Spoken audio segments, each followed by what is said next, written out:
Bonjour à tous, bienvenue sur Al24 News. Ravi de vous retrouver pour ce 13h à la une de l'actualité de ce vendredi 7 janvier.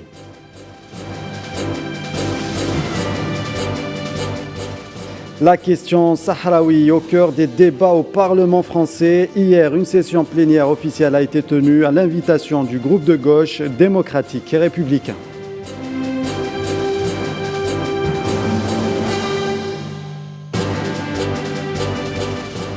Après plusieurs jours de contestation populaire violente au Kazakhstan, le calme est revenu, mais une vague d'arrestations laisse présager un retour des violences.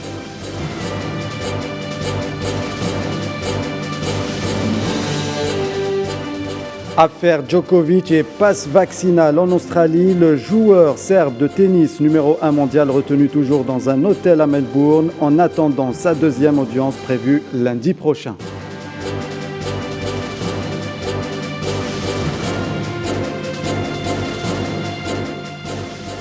Aux États-Unis, alors que le pays se focalisait sur l'affaire du Capitole et le discours de Joe Biden, Donald Trump a annoncé le lancement de son réseau Social Trust Social le 21 février prochain.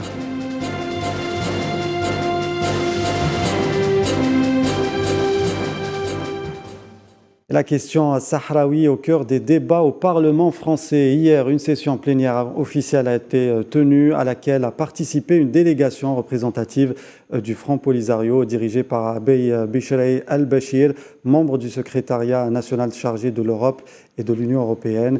La session d'examen de la politique du gouvernement français qui a été consacrée cette année à la question du Sahara occidental, dernière colonie du continent africain, est venue à l'invitation du groupe de gauche démocratique et républicain, coïncidant avec le passage de près d'un an sur l'évolution du conflit entre le Front Polisario et le Maroc suite à l'effondrement total du cessez-le-feu. Et nous écoutons à ce sujet Saïd Ayachi, président du Comité national algérien de la solidarité avec le peuple sahraoui, qui revient sur cette démarche et ses chances d'aboutir. Cette action d'intergroupe parlementaire dans laquelle d'ailleurs sont inscrits les députés communistes européens, français et d'autres députés de la gauche française milite depuis maintenant plusieurs années pour faire aboutir les revendications des Sahraouis. La France, en tant que présidente de l'Union du Conseil de l'Europe, du Conseil européen, bien sûr, nous le savons, fera tout pour bypasser, pour contourner, pour annihiler le jugement de la Cour de justice de l'Union européenne, pour retarder l'application de ces jugements, peut-être comme elle l'a fait déjà en 2019 avec l'Espagne, pour voir comment trouver une autre mouture de ces accords qui préserverait donc la spoliation des ressources naturelles par le Maroc. Donc, dans cette présidence française de l'Union européenne, je suis de ceux qui pensent que la France va tout faire pour retarder, bien sûr, l'échéance de l'application de ce jugement de la Cour de justice de l'Union européenne, d'autant plus que la Commission européenne a fait appel, le Conseil européen a fait appel de ce jugement et que donc le droit lui donne la possibilité encore d'appliquer les accords en vigueur. Diplomatie, le ministre malien des Affaires étrangères Abdoulaye Diop, en visite hier en Algérie, a été reçu par le président de la République algérienne Abdelmadjid Tebboune. Abdoulaye Diop qui était porteur d'un message de la part du président de la transition au Mali, Assimi Goïta. Sohila Kilal. En marge de l'audience accordée par le président de la République Abdelmadjid Tebboune au ministre malien des Affaires étrangères et de la coopération internationale, Abdoulaye Diop, ce dernier a expliqué que le but de sa visite était d'informer le président algérien sur la situation au Mali, notamment les avancées et les difficultés liées au processus de transition, qui a été marqué récemment par la tenue des assises nationales. Ces assises-là, c'était vraiment pour pouvoir partager l'ensemble de ces éléments, pour qu'en tant que pays voisin, le président algérien soit pleinement informé de ce qui est en cours et qu'il puisse aussi nous donner les conseils nécessaires pour la suite des étapes. Le ministre malien des Affaires étrangères et de la coopération internationale a assuré que l'expérience de l'Algérie va permettre d'aider le Mali dans son processus d'acheminement vers la diplomatie, la sécurité et la paix. Nous avons vraiment, en toute franchise, écouté les messages, les conseils que le président nous a donnés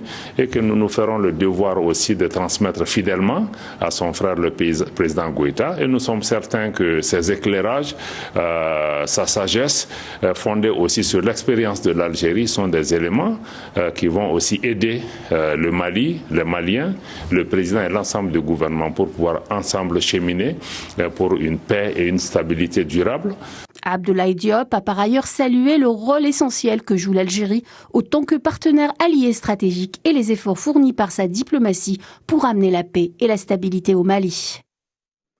Une nouvelle journée de manifestation hier au Soudan, quelques jours après la démission du Premier ministre Abdallah Hamdok. La rue ne décolère toujours pas. Des milliers de Soudanais ont protesté contre le régime en place et ce, malgré la présence imposante des forces de sécurité. Safwan Ben Sabri. La rue ne décolère pas au Soudan. Les tirs de lacrymogènes, les pneus brûlés et les barricades définissent toujours le paysage médiatique et politique du pays. Les manifestants contre le pouvoir militaire en place continuent de battre le pavé et ce depuis plusieurs semaines. Ce jeudi, des milliers de manifestants se sont à nouveau réunis dans la capitale et dans d'autres villes du pays, telles que Port-Soudan et Niala, et ce, malgré le déploiement massif des forces de sécurité suite aux instructions de Abdel Fattah al-Burhan. Les revendications des manifestants qui prônent l'instauration d'un gouvernement civil et démocratique ne semblent pas trouver écho étant donné la démission dimanche du Premier ministre Abdallah Hamdok. Le retrait de ce dernier a embrasé l'impasse politique dans laquelle se trouve le pays. Les manifestants jouent des percussions, entonnent des chants patriotiques et brandissent des pancartes avec les photos des personnes tuées lors des manifestations. La répression a fait au moins 57 morts et des centaines de blessés depuis le 25 octobre, date à laquelle al-Burhan est arrivé au pouvoir. Le pays est depuis plus de 2 mois le théâtre de manifestations protestant contre les mesures d'exception prises par al-Burhan, notamment la dissolution du Conseil de souveraineté et du Conseil des ministres de transition, l'arrestation de responsables et d'hommes politiques, ainsi que l'imposition de l'état d'urgence. Et le comité des médecins soudanais a indiqué dans un communiqué que 3 personnes ont été tuées lors de manifestations organisées dans les villes d'Omdurman et de Bahri, toutes deux proches de la capitale Khartoum, après que les forces de sécurité ont ouvert le feu contre les manifestants.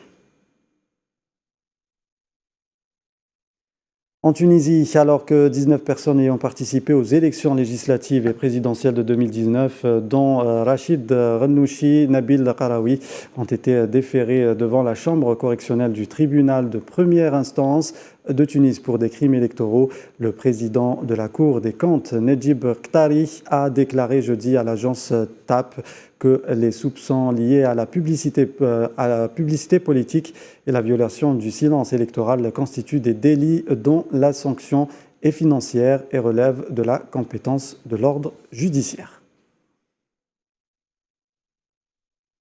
Mahamat Idriss Déby, le chef du conseil militaire de transition du Tchad, a effectué une visite de 2 jours en Égypte où il a été reçu par le président Abdel Fattah al-Sisi. La délégation accompagnant Déby a rencontré plusieurs hauts responsables égyptiens.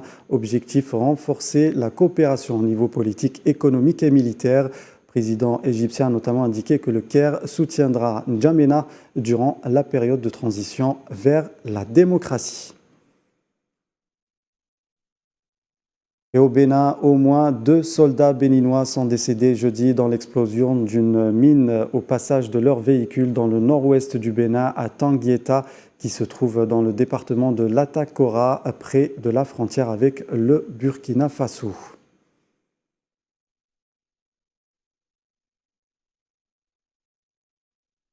Le Ghana a rejoint le Conseil de sécurité des Nations Unies, actant ainsi le retour du pays de l'Afrique de l'Ouest au sein de l'organe de l'ONU, 15 ans après sa dernière élection en tant que membre non permanent. Ce retour a été marqué par une cérémonie de levée de couleurs à laquelle ont participé d'autres nouveaux membres dans l'Albanie, le Brésil et le Gabon et les Émirats arabes unis. Le Ghana siégera au Conseil du 1er janvier 2022 à fin décembre 2023. Et les soldats américains ciblés en Irak et en Syrie. Le reliquat de soldats américains encore présents en Irak et en Syrie a été la cible de plusieurs attaques imputées aux milices locales pro-Iran qui n'ont ni blessé ni tué de militaires américains toujours déployés dans ces régions pour la lutte contre les éléments de Daesh. Après plusieurs jours de contestation populaire violente, l'ordre est largement rétabli selon le président kazakh. Ce retour à l'ordre a été suivi par une série d'arrestations, ce qui suscite des craintes quant à un retour des violences. Leïla Guertal. En effet, ce retour à l'ordre par la force suscite de moultes craintes, notamment celles en relation avec un éventuel retour à la violence. Mais il faut dire aussi que la contestation populaire, qui a commencé par une colère générale pour protester contre la hausse des prix du gaz, a pris des dimensions incontrôlables qui ont dégénéré en violence, voire même en émeute. Et c'est ce qui a donné lieu à une situation des plus inédites dans ce pays où la protestation est très rare, en raison d'un régime qui gouverne d'une main de fer. Aujourd'hui, le président contesté par ailleurs avait assuré que l'ordre constitutionnel est largement rétabli. Il a de plus rajouté que les opérations de retour à l'ordre public se poursuivaient jusqu'à la destruction totale des militants, pour reprendre ses propos. Le président kazakh parle également de criminels arrêtés et d'autres tués en parlant des manifestants. Toutefois, face au durcissement sur le terrain, le président kazakh tente de jouer la carte de l'apaisement pour absorber la colère de son peuple. Il annonce tout simplement un plafonnement des prix du carburant, de même que le limogeage du gouvernement. En réaction à la situation au Kazakhstan, l'ONU appelle les deux parties à s'abstenir de toute violence. Washington, de son côté, réclame une solution pacifique, des réactions qui expliquent probablement la richesse en ressources naturelles de ce pays. Santé à présent, Covid-19, un point sur la situation en Algérie. Des nouveaux cas ont été confirmés, donc 410 nouveaux cas de Covid-19, 257 guérisons et 8 décès ont été enregistrés ces dernières 24 heures, a indiqué le ministère de la Santé dans un communiqué. Et alors que l'île de Mayotte fait face à une explosion des contaminations au coronavirus liées au variant Omicron, le préfet a annoncé jeudi la mise en place d'un couvre-feu de 20h à 5h du matin. Dans les prochains jours, d'autres mesures seront également appliquées. Et cette affaire qui fait polémique, le refus des autorités australiennes d'accorder un visa à Novak Djokovic, le numéro 1 mondial, retenu toujours dans un hôtel à Melbourne en attendant de savoir s'il devra, oui ou non, faire demi-tour dès lundi, le jour de son audience. L'annulation de son visa semble être liée à une subtile différence des règles en matière de vaccination contre le Covid-19. Les détails avec Amin Tota. À quelques jours de l'Open d'Australie, les amateurs de la petite balle jaune n'ont pas les yeux rivés sur le Melbourne Park, mais plutôt sur un petit hôtel de la ville australienne où la star de la discipline Novak Djokovic est contraint de passer des jours de rétention, faute d'obtention de dérogation médicale et en raison du protocole sanitaire imposé par les autorités de Canberra. Toutefois, le Joker aura une ultime audience lundi prochain devant la juridiction compétente qui devrait statuer sur son sort. Et entre la santé et le sport, la politique s'en mêle. La diplomatie serbe a précisé dans un communiqué une protestation orale à l'ambassadeur d'Australie à Belgrade en raison du traitement inapproprié que subit le joueur serbe. Novak Djokovic a eu le soutien de toute la population serbe. Des sit-ins ont été observés dans le pays pour dénoncer cette attitude envers leur tennisman préféré. Même avant le déclenchement de ce contentieux, Novak Djokovic était sceptique quant à la participation à l'Open d'Australie en raison de l'obligation de vaccination à tous les participants. Djokovic n'est toujours pas dispensé de l'instruction. À maintes reprises, le natif de Belgrade a fait part de son opposition à la vaccination. Et les taux se resserrent contre les non-vaccinés au Canada. Les autorités réfléchissent à diverses mesures pour motiver les non-vaccinés à recevoir le sérum. L'une d'entre elles est de priver d'allocations chômage ceux refusant de se faire vacciner contre le coronavirus. Et face à une situation sanitaire jugée critique au Canada, Christiane Dubé, le ministre de la Santé, tire la sonnette d'alarme. La vague Omicron, c'est vraiment comme un raz de marée qui est en train de déferler sur tous les pays occidentaux. En Amérique du Nord, et le Québec n'y échappe pas. Je vous dirais que la situation en ce moment, elle est très, très, très difficile. On doit vraiment se serrer les coudes. Mais même si le Québec teste beaucoup plus que les autres grandes provinces comme l'Ontario ou la Colombie-Britannique, il faut comprendre qu'on a une limite de capacité dans nos laboratoires. Mais même si on n'a pas tous les tests, on se fie quand même, entre autres, au taux de positivité et qui est quand même un bon indicateur de la gravité de la situation. En ce moment, le taux de positivité, on est aux alentours de 30 %, ce qui est du jamais vu. Et la Commission européenne est sous pression pour assouplir encore les règles sur l'attribution des créneaux aéroportuaires des compagnies aériennes dans l'Union européenne qui poussent à faire voler des avions à vide dans le contexte de la pandémie. Après la suspension du règlement en mars 2020 pour éviter que les compagnies n'opèrent des vols à vide dans le but de garder leurs créneaux, Bruxelles avait recommandé un retour progressif à la normale à la suite du redressement partiel du trafic. Un an après l'assaut du Capitole, le président américain Joe Biden a accablé son prédécesseur Donald Trump. Le président américain, le sénateur républicain Mitt Romney, quant à lui, a réagi sur Twitter en condamnant fermement et sans ambiguïté le dépassement des pro-trumpistes qui passent par cette action tentée d'invalider la victoire de Joe Biden. Mohamed Amin Abelkan. Un an après l'assaut du Capitole, le président américain Joe Biden s'est exprimé hier en conférence de presse. Il pointe du doigt son prédécesseur Donald Trump, l'accusant ouvertement d'avoir tenté d'empêcher un transfert pacifique du pouvoir. Biden a promis de ne laisser personne mettre le couteau sous la gorge de la démocratie américaine. For the first time in our history, a president had not just lost an election, he tried to prevent the peaceful transfer of power as a violent mob breached the Capitol. But they failed. They failed. And on this day of remembrance, we must make sure that such attack never happens again. La réplique de Donald Trump ne s'est pas fait attendre. Le milliardaire a estimé que le discours de son successeur, dont la cote de confiance est très basse, était du théâtre politique destiné à détourner l'attention de ses échecs. Pour Donald Trump, Joe Biden a utilisé son nom pour tenter de diviser encore plus l'Amérique. Ce théâtre politique ne fait que détourner l'attention du fait que Biden a complètement et totalement échoué, écrit l'ancien président américain sur un communiqué. Très rare sont ceux qui, comme le sénateur républicain Mitt Romney, qui sur Twitter jeudi a fermement condamné et sans ambiguïté l'assaut contre le Capitole.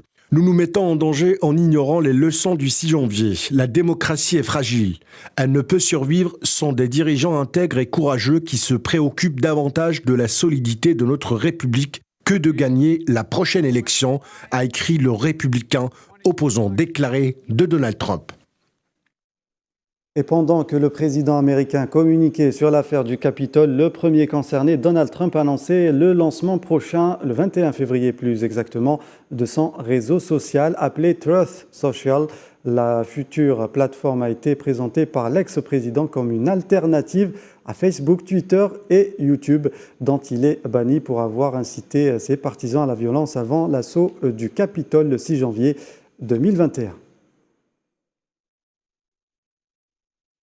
Pfizer et AstraZeneca, une nouvelle fois dans le viseur. Une cour d'appel américaine a relancé une action en justice contre ces deux géants de l'industrie pharmaceutique au motif de leur contrat avec le gouvernement irakien qui aurait contribué à financer le terrorisme et qui a tué des Américains durant la guerre en Irak. Les plaignants affirment que pendant qu'une milice chiite irakienne qui s'est structurée après la chute de Saddam Hussein contrôlait le ministère irakien de la Santé, les 21 sociétés américaines et européennes accusées spécialisées dans les équipements médicaux et les produits pharmaceutiques ont effectué des paiements illicites pour obtenir des contrats de fourniture médicale. Un puissant tremblement de terre a secoué le Nicaragua jeudi matin. Il a également été ressenti au Salvador et au Costa Rica voisin. Le séisme d'une magnitude de 6,1 a secoué la capitale Managua et d'autres villes de la zone pacifique du Nicaragua. L'épicentre étant situé à 60 km au sud-est de Managua, a indiqué le ministère de l'Environnement. De la culture à présent, direction Niamey pour parler humour, où s'est déroulée la première édition des Awards du rire africain le 31 décembre dernier. Les spectateurs ont été au rendez-vous pour rire, mais aussi découvrir les jeunes humoristes du continent africain. Amir Abidjan. Je suis très ému de présenter cette première édition des ARA. Le Niger a accueilli lors de sa première édition des Awards du rire africain une panoplie d'humoristes sur la scène du centre Mahatma Gandhi de Niamey. C'est où vous voulez donner à humoriste? Oui. Pourquoi? C'est ce qu'on veut. Une première dans l'histoire de l'humour africain où des humoristes ont été récompensés à l'échelle continentale. Maman, commissaire de l'événement, qui veut à travers les Awards du rire africain valoriser ce métier d'humoriste à l'échelle continentale et d'encourager les jeunes talents à exercer leur art en Afrique, en s'inspirant de ce qui se passe dans la vie quotidienne du continent. Plusieurs prix ont été décernés par des jurys de renom, tels que la superstar ivoirienne Michel Gou et le styliste nigérien Alfadi. Le prix de la révélation de l'année est revenu à la Congolaise Stéphanie Blotous, de son vrai nom Stéphanie Divini Poumou. Quant à l'Ivoirien, Boukari s'est vu décerner le prix de l'humoriste homme de l'année. Les organisateurs espèrent faire de ces awards un rendez-vous annuel africain. Voici le refrain, tout voilà. Elle va poisson au marché. Fin de ce 13h, merci de nous avoir suivis. Tout de suite, la météo avec Amal Amzian Zitouni. Ce soir, vous retrouverez Fatma Mani pour l'édition de 19h. Restez fidèles à Al 24 News. À demain 13h.